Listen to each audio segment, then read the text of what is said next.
नमस्कार दोस्तों, मैं विकास भारद्वाज एक बार फिर आप सभी का मेरे इस वीडियो में स्वागत करता हूं।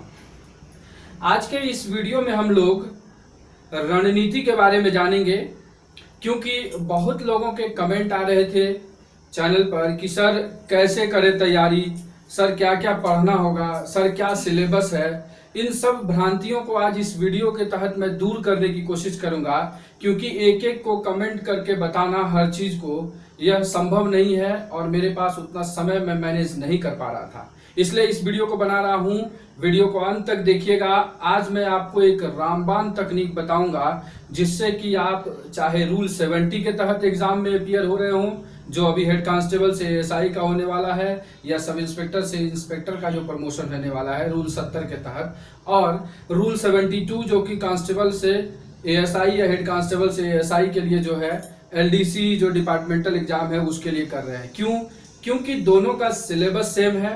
बस थोड़ा सा जो है एक जो रूल 70 में रियायत दी गई है कि वहां पर नकारात्मक अंक निगेटिव मार्क नहीं है, और रूल 72 में क्या है, रूल 72 में आपको 1/3 निगेटिव मार्क रखा गया है, जो कि बहुत ही एग्जाम को थोड़ा टफ बना देता है। तो सारे पहलुओं को बिंदुवार टच करेंगे। वीडियो को अंत तक देखिएगा। अच्छा लगेगा तो लाइक जरूर करिएगा। साथ ही साथ जो भी लोग अपियर हो रहे हैं उन्हें शेयर भी करिएगा। एक आवश्यक सूचना और भी कि वीडियो के डिस्क्रिप्शन में आपको ई बुक का लिंक मिलेगा। अगर आपने ई बुक अभी तक परचेज नहीं किया है तो उस ई बुक को परचेज करें। बहुत ही रियलाइबल और विश्वसनीय चीजें उसमें दी गई हैं, जो कि आपके एग्जाम के लिए काफी महत्वपूर्ण है। साथ ही साथ चैनल पर ज्वाइन बटन का एक फैसिलिटी आया है, आप उसमें ज्वाइन हो जाएं, जहां पर कि मैं लाइव क्लासेस आप लोगों के लिए लेता हूं और वो आपके लिए काफी लाभदायक साबित होगा। अब आते हैं इस वीडियो पर। सबसे पहली बात कि जो एग्जाम होगा उस एग्जाम का सिलेबस जो है वो किस में दिया हुआ है। आप डायरेक्टिव 51 को जब देखेंगे तो वहां पर इसका पूरा सिलेबस दिया हुआ है। छोटी छोटी बातें देखेंगे, लेकिन इसमें मेनली फोकस रहेगा हमारा कि क्या एग्जाम में पूछा जाएगा और उस एग्जाम को क्रैक करने के लिए किस प्रकार की रणनीति बहुत ही अच्छी साबित हो सकती है। तो डायरेक्टिव 51 में पहले जो है कहा गया है कि सिलेबस जो है आपका पाठ्यक्रम जो है उस पाठ्यक्रम में क्या क्या चीजें हैं, सिर्फ ओवरव्यू ले ले तो पाठ्यक्रम में 3 भागे कर दीजिए। 3 भाग है पाठ्यक्रम को, अगर मोटा मोटा करें तो 3 भाग है। एक तो आपको रीजनिंग का भाग है, एक आपको जनरल अवेयरनेस का भाग है, और एक आपको जो है एक्ट एंड रूल्स कहिए। एक्ट एंड रूल्स में मैं इसको शॉर्टकट में कर दूं, एक्ट एंड रूल्स के तहत जो है सवाल पूछे जाएंगे। ये 3 तरह से सवाल पूछे जाएंगे। जो पूरा जो है एग्जाम वो 80 मार्क का है, 80 मार्क्स का है, लेकिन आपको सवाल जो है 100 सवाल पूछे जाएंगे। 100 क्वेश्चन आपके एग्जाम में 100 क्वेश्चंस रहेंगे, ठीक है। अब इस जो है इसमें क्या होगा, रीजनिंग के 10 क्वेश्चन, दैट मीन्स 10 मार्क, जीए के 10 क्वेश्चन रहेंगे, और बाकी जो है 80 सवाल यहां से आपको बनेंगे। अब इस 80 सवाल में देखिए 100 सवाल है, लेकिन आपको अटेम्प्ट 80 ही करना है, और आपको देखना है इसमें कि ये जो 100 क्वेश्चन है, ये 100 क्वेश्चन जो है ये 2 भागों में बटा रहेगा। 2 भागों में बटा रहेगा। एक तो हो गया आपका भाग क या भाग ए, और दूसरा रहेगा आपका भाग ख या पार्ट बी, ठीक है। भाग 1 में स्पेशली आपको कहा गया है राजभाषा से जो है इसमें 10 प्रश्न रहेंगे। 10 क्वेश्चंस आपको राजभाषा से रहेंगे।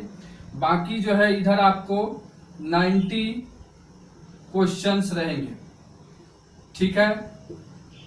अब अटेम्प्ट कैसे करना है एग्जाम में, इसके बारे में भी बताया गया है कि आप पार्ट 1 से 10 के 10 अगर कर देते हैं तो आपको इधर से मात्र 70 ही सवाल करने हैं, मतलब टोटल 80 सवाल हो गए। अगर आप मान लीजिए 5 ही सवाल राजभाषा का कर रहे हैं तो आप इधर से 75 करके इसको 80 कर सकते हैं, ठीक है। तो इस प्रकार का है, कंपलसरी नहीं बनाया गया है। तो ये तो ओवरव्यू आपको बता दिए हम कि एग्जाम में क्या है कैसे है, मोटा मोटा आप इतना ही समझिए और इतना ही समझने की ही आवश्यकता है। अगर आप ज्यादा डीप में जाएंगे आपका ब्रेन पजल हो जाएगा और आप इस एग्जाम को बहुत कॉम्प्लिकेटेड समझ करके शायद गलत राह पकड़ लेंगे। चलिए तो आगे देखते हैं अब इस तरह के स्ट्रेटेजी को हम कैसे क्रैक करेंगे, उसका मैंने एक मास्टर प्लान बनाया है। इस वीडियो के माध्यम से आपको सूचित कर रहा हूं, इस मास्टर प्लान को अगर आप फॉलो करते हैं तो संभवतः मैं आशा करता हूं कि 99% आप सफल हो जाएंगे। सीट की बात कहें तो अगर जिस तरह से मेरे पास जानकारियां हैं तो मैं कंफर्म तो नहीं बता सकता, लेकिन ओवरऑल अगर मैं कहूं तो 3000 के आसपास 72 की भर्तियां हैं पूरे जोनों को मिला के। मतलब 17 जोन जो है उसमें जो है क्या 3000 के से कम वैकेंसी नहीं है, 3000 तो वैकेंसी है ही है। तो अगर हम 3000 को भी 17 से भाग करें तो अप्रॉक्स 250 सीट के आसपास जो है हर जोन में सीट बन जाता है। तो एक अच्छा खासा अमाउंट है, क्योंकि काफी हो गए 2017 के बाद से 72 का एग्जाम नहीं हुआ है, तो जो इसके हिस्से की सीट है वो तो खाली ही रहे और वो सबको एक्यूमुलेट किया जाएगा, जोड़ करके ही भर्ती निकाली जाएगी। तो जो भी होता है अच्छे के लिए होता है, मैं अक्सर आपको कहता हूं और ये अक्सर कहा भी गया है गीता में कि जो होता है अच्छे के लिए होता है। तो ये भी अच्छे के लिए हुआ कि आपको एक बार में ज्यादा सीट मिल रहा है, तो ज्यादा लोग आसानी से सफल हो पाएंगे। सफल होने की टेक्निक देखते हैं। तो सबसे पहले आप देखेंगे कि राजभाषा जो है आपका एक अलग सेक्शन दिया हुआ है 10 सवाल। राजभाषा जो है सीमित है, मतलब लिमिटेड है। जो ऑफिशियल लैंग्वेज का जो पार्ट है इट इज वेरी कॉमन, मतलब कि ये जो है बहुत सामान्य है और ये बहुत सीमित है। तो इसमें आप यह सवाल करिए कि 10 सवाल हैं तो 10 के 10 ये 10 सवाल आप सही कर सकते हैं। मतलब कि आप यहाँ से 10 मार्क का अपना पहले से ही जो है ये कर लीजिए कि नहीं मेरा 10 मार्क ये कंफर्म है। और ये कंफर्म कैसे हो जाएगा, चैनल के प्लेलिस्ट पर जाइएगा, ऑफिशियल लैंग्वेज का महज 3 ही वीडियो है, उसमें महज 3 ही वीडियो है। उस वीडियो को मैं कहूंगा कि आप 10 बार सुन लीजिए, 1-2 बार नहीं आप 10 बार सुन लीजिए।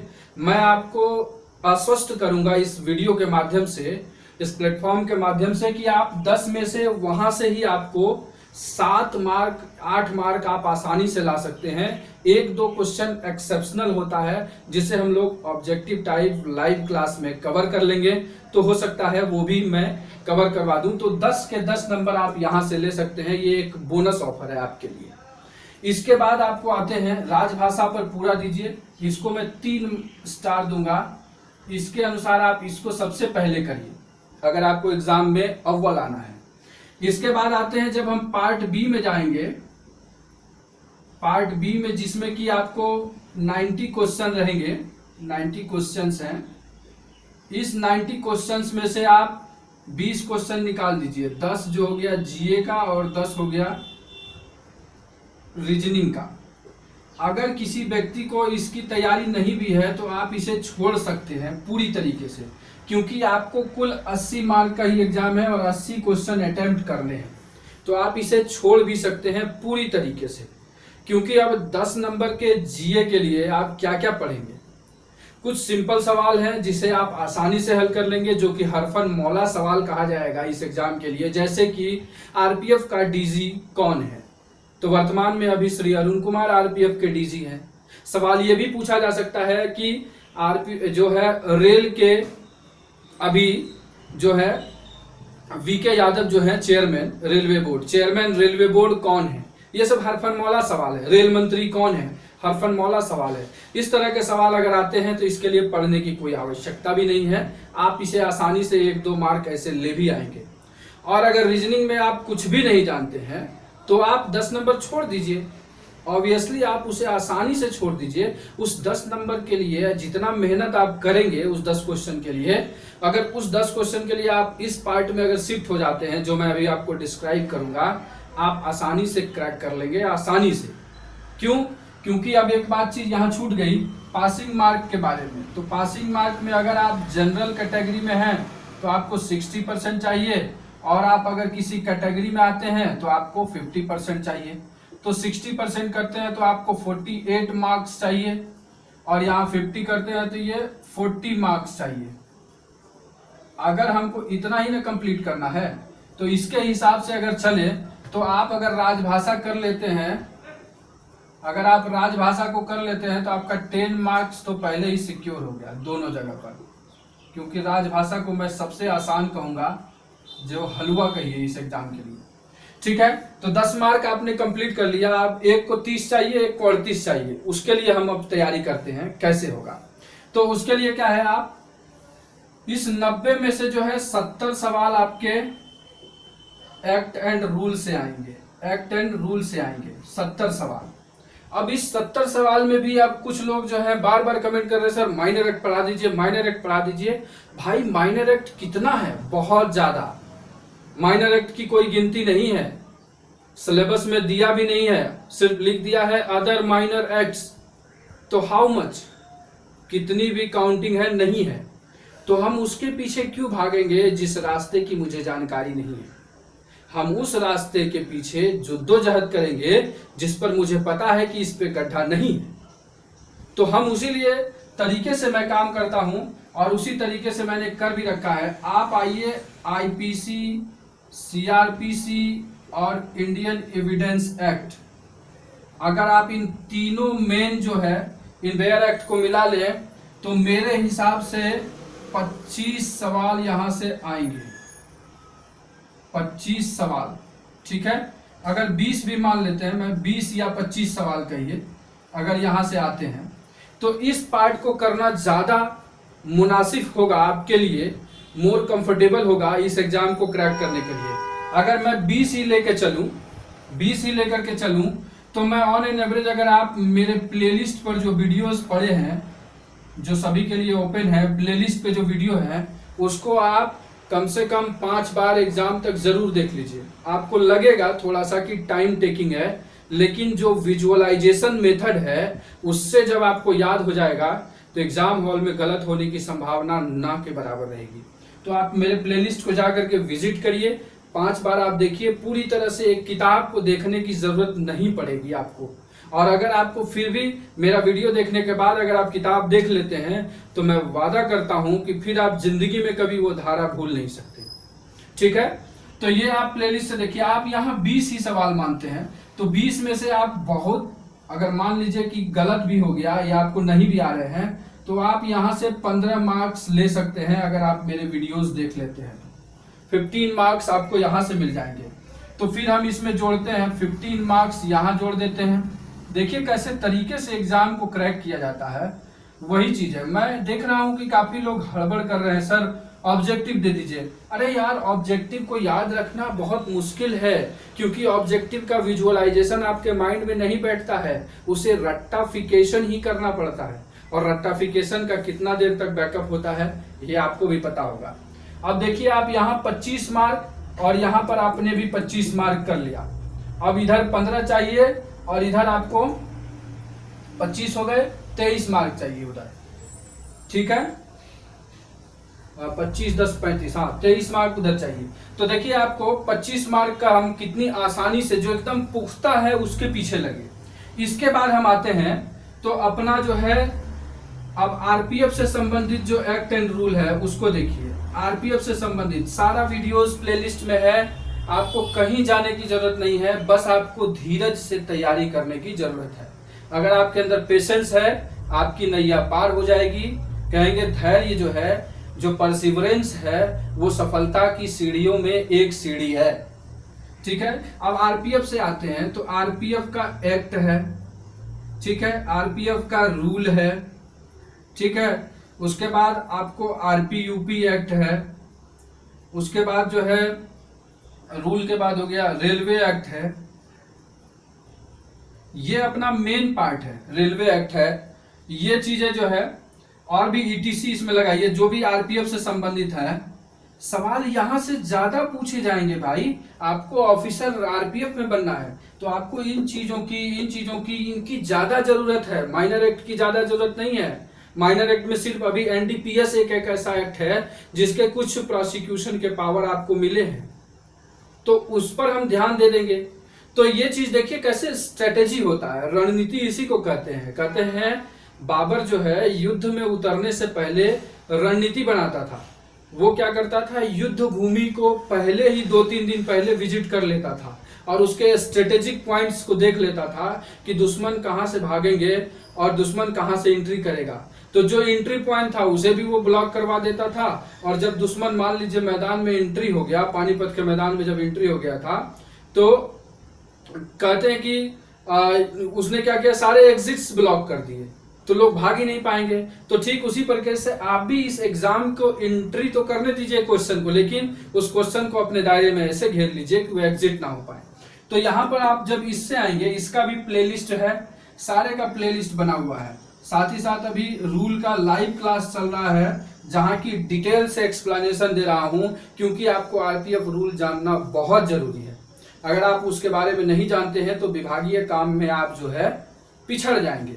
तो यहां से जो है कम से कम सवाल तो इतना से भी अगर देखें तो 20 से 25 सवाल इससे भी बनेंगे, कोई इसमें दो राय नहीं है। ठीक है, अगर 20 ही पकड़ते हैं, 20 ही पकड़ लेते हैं, तो 20 में से आप सब कुछ देख लेंगे तो इसमें भी आप 15 मार्क अपने आप को दे सकते हैं, 15 मार्क आसानी से ला सकते हैं। तो फिर आप यहाँ पर 15 मार्क्स जोड़िए, जब यहाँ 15 जोड़िएगा और यहाँ 15 जोड़िएगा, तो जो ये वाले हैं ये तो अपना काम कर लिए, ये पासिंग हो गए, इनको पास होना था, ये पास हो गए। ये थोड़े से जनरल कैटेगरी वालों को एक्स्ट्रा एफर्ट करना पड़ेगा, किस लिए, तो और भी चीजें हैं। ये 15 मार्क आपको यहां से मिलेंगे। इतना दूर तक का जो है सारा आपको वीडियोस उपलब्ध है, कहीं भटकने की जरूरत नहीं है, किसी किताब के पीछे भागने की भी उतनी ज्यादा जरूरत मुझे नहीं लगती है। ये चीज हो गया। और ना ही ऑब्जेक्टिव क्वेश्चन की तरफ, ये भी मैं बता दे रहा हूं, ऑब्जेक्टिव क्वेश्चन आपके लिए प्रैक्टिस के लिए है, जो मैं आपको प्रैक्टिस करवाऊंगा, वादा किया हूं, वो प्रैक्टिस भी करवाऊंगा, आपके लिए ऑब्जेक्टिव का संग्रह भी करूंगा और उसे मैं आपको प्रोवाइड कराऊंगा। ठीक है, इसके लिए आपको हड़बड़ नहीं करना है, धैर्य बनाए रखना है। तो देखिए आप कैसे हो गया, मान लीजिए 20 सवाल ये, 20 सवाल ये, 40 सवाल, 10 सवाल ये, 50 सवाल में से ही जो है एक कैटेगरी पास, एक कैटेगरी अभी ये थोड़ा सा बचा है। अब अगर हम लोग आते हैं इधर आगे, तो अब ये सारा चीज बड़ा बड़ा पार्ट था, ये हमने कवर कर लिया। अब यहां पर आता है माइनर एक्ट की बात। अब हम लोग माइनर एक्ट में जो है क्या करेंगे, माइनर एक्ट में जो है मेन जो है, जैसे जेजे एक्ट जिसकी जरूरत होती है, आरटीआई, ह्यूमन राइट्स, उसके बाद जो है आप आ जाइए एनडीपीएस, ठीक है, prevention of corruption act and etc जो भी है आपको। इसके अलावा टोबैको एक्ट भी एक है, जिससे सवाल एक आने ही आने हैं, टोबैको एक्ट जो है। तो और जो भी चीजें हैं यहां से, तो आप ऐसा तो नहीं है, यहां से भी सवाल जो है आपको 15 सवाल ही मानिए, अगर माइनर एक्ट से 15 सवाल ही आते हैं, 15 से ज्यादा ही आने चाहिए, मान लीजिए 15 मार्क के ही आते हैं, मैं एकदम मिनिमम लेकर के चलता हूँ। 15 आते हैं तो इसमें से आप 10 मार्क आराम से ले आएंगे, क्योंकि अभी हम लोग माइनर एक्ट का जो है क्लास नहीं किए हैं। तो इस जैसे ही 10 मार्क आप जोड़ते हैं तो ये तो बोनस में चले जाएंगे 50, और ये जो है आपका 50, ये भी आपका क्या हुआ, ये भी 50 पर पहुंच गए। मतलब कि आप देख रहे हैं कितना कम पढ़ करके आप, कितना समुचित अध्ययन करके आप आसानी से एग्जाम को पास कर सकते हैं। किसी प्रकार की हड़बड़ी, किसी प्रकार की विद्वता की जरूरत नहीं है। एग्जाम को पास करना एक कला है। एग्जाम में जो बहुत ज्यादा ज्ञानी आदमी होते हैं वो सबसे ज्यादा गलती करके आते हैं और वो रह जाते हैं। मैंने पिछले एग्जाम में देखा है, उस एक्सपीरियंस को आपको बता रहा हूं, जो 2017 में जो लोग बने हैं, क्योंकि उस बैच को भी मैंने ऑफलाइन पढ़ाया था, ऑनलाइन नहीं पढ़ाया था। और यह ऑनलाइन को मैं बहुत धन्यवाद दूंगा, क्योंकि पूरे इंडिया से मैं जुड़ पाया, और यह इतना आपको फ्लेक्सिबिलिटी देता है कि आप रात के 12 बजे भी पढ़ना चाहें तो पढ़ सकते हैं। और जिस तरह से, क्योंकि ऑफलाइन वाले क्लास में मैंने समय को कितना जिद्दोजहद के साथ मैनेज किया, क्योंकि सभी लोगों की ड्यूटियां रहती थी, मेरी भी होती थी, तो उस तरीके से मैं करता था। लेकिन एक जुनून था मेरे अंदर, और वो जुनून आज भी है कि किसी का सहयोग करूं, अपने ज्ञान से किसी का भला करूं। और अपने तरीके से, अपने जो भी कार्यप्रणाली है उससे किसी के जीवन को अच्छे तरीके से प्रभावित करूं, बुरा ना प्रभावित करूं, उनके जीवन में कुछ सकारात्मक बदलाव ला पाऊं। तो एक मोटा मोटा आप समझ गए होंगे कि बस इतना सा भी अगर आप कर लेते हैं और बार बार रिवीजन कर लेते हैं इन चीजों का, तो आप सफल हो जाएंगे। बाकी आप नंबर कितना भी ले आइए, कोई नंबर हमेशा कम ही रहता है, लेकिन आप क्या है, एग्जाम को हमें क्रैक करना है। मैंने एग्जाम को क्रैक करने की आपको पूरी रणनीति यहाँ बता दी है। आपको बहुत ज्यादा क्या कहते हैं, डाइवर्स नहीं होने की जरूरत है। बहुत ज्यादा मतलब कि आपको अपने आप को स्कैटरिंग करने का, बिखराव उसको बोलते हैं, क्योंकि प्रिपरेशन में सबसे ज्यादा होता है कि लोग स्कैटर्ड हो जाते हैं, बिखर जाते हैं कि क्या ये भी कर ले, ये भी कर ले, ये भी कर ले, ये भी कर ले, ये पढ़ ले, वो पढ़ ले, और अंत में होता क्या है, पढ़ा सब कुछ और आया नीलबटा सन्नाटा। तो इन चीजों को आप ध्यान में रखिए। और फिर से मैं आप सभी से आग्रह करूंगा कि अगर आप मुझ पर विश्वास करते हैं, अगर 1% भी करते हैं, तो आप सफल हो जाएंगे। क्यों? क्योंकि विश्वास जो है गुरु पर, या जो आपको कुछ सिखा रहा है, आपके मेंटोर पर, उस पर विश्वास करना बहुत जरूरी होता है। पिछले बैच वालों ने मुझ पर ब्लाइंडली जो है विश्वास किया था। अगर मैं उन्हें रात के 12 बजे भी बोलता था कि ये सवाल नहीं पढ़ना है, तो मैं कभी नहीं देखा कि वो लोग उस सवाल को दोबारा पढ़ते थे। और उसका एक परिणाम यही हुआ कि 40 लड़के थे मेरे पास, उसमें से 38 का सिलेक्शन हुआ, 38 जो है वो सेलेक्ट हुए, और जो कि एक ह्यूज अमाउंट था पूरे इंडियन रेल में एक डिवीजन से पास होने का। और मैं उसमें डिवीजन में ही पढ़ाता था, और वो चीजें मैं रिवील नहीं करूंगा कहाँ पढ़ाता था, लेकिन उस डिवीजन में मैंने पढ़ाया और वहाँ के बच्चे, काफी अच्छा रिस्पांस मिला मुझे, बहुत अच्छा सम्मान मिला। उन्हीं के सम्मान के कारण आज मैं आप लोगों के सामने सीना तान के खड़ा होता हूँ और हर चीजें जो है पुख्ते के साथ कहता हूँ कि नहीं, आप आसानी से कर लेंगे अगर आपके पास जुनून है और धैर्य है। तो इस वीडियो को यही समाप्त करेंगे। आपको वीडियो की जानकारी अच्छी लगी हो तो लाइक जरूर करिएगा, और सबसे अहम बात कि सभी लोगों को ज्वाइन करवाइए। जो लोग ज्वाइन हो गए हैं वो दूसरे को ज्वाइन करवाइए। ये कतई मत सोचिए कि वो आदमी ज्वाइन हो जाएगा तो वो पास हो जाएगा, ऐसा नहीं है। पास वो ऐसे भी हो जाएगा अगर वो मेहनत कर रहा है। तो मेरे साथ जुड़े ना जुड़े कोई उसमें फर्क नहीं पड़ता है, क्योंकि मेहनत का कोई सब्स्टिट्यूट नहीं है दोस्तों। चलिए, तो वीडियो को अब यही समाप्त करेंगे। आपको अगर ये वीडियो उपयोगी लग रहा है तो ज्यादा से ज्यादा लोगों के पास शेयर करिएगा। वीडियो को अंत तक देखने के लिए आप सभी मित्रों का प्रेम पूर्वक धन्यवाद।